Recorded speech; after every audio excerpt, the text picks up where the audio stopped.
Okay, so graphs are very useful tools for us to visually see what's happening with our function.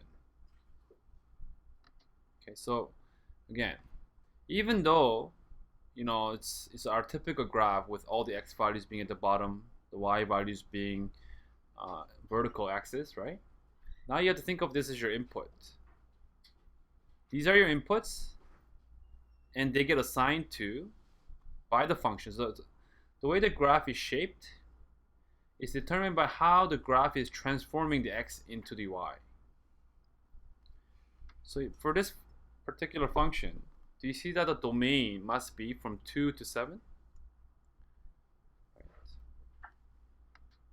What's generally happening to it if you have to describe what's happening to the x value? Here. You take a value, look at the function. Is it making it smaller or bigger? Generally.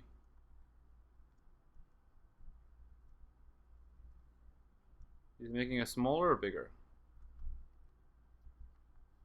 Do you guys know what I mean by this? Here's my x value. That's how long it is, okay? And then it assigns to this y value.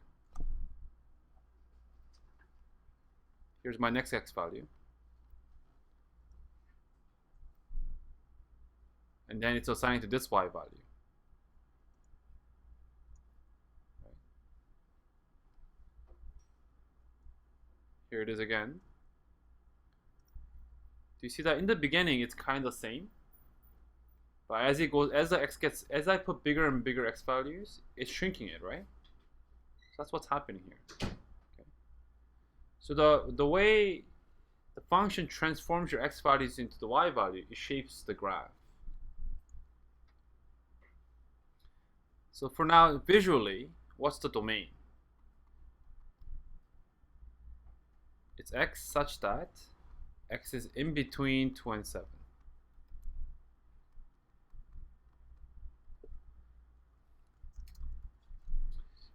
Okay, so there's another thing. We gave a name, the valid input. We gave it a domain, right? The name of domain. So we attached the name to the x values. What about the y values? Some of you might have heard this last year. So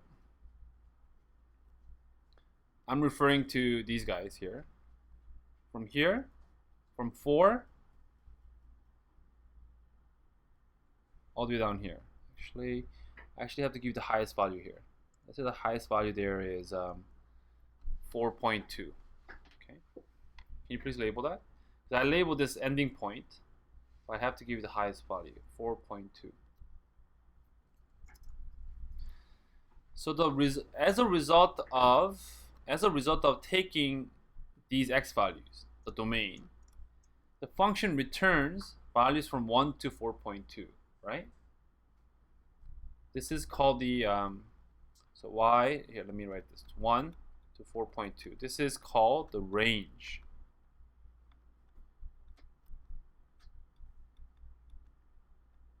Okay, so this is called a range. So it's the returned y values from the function.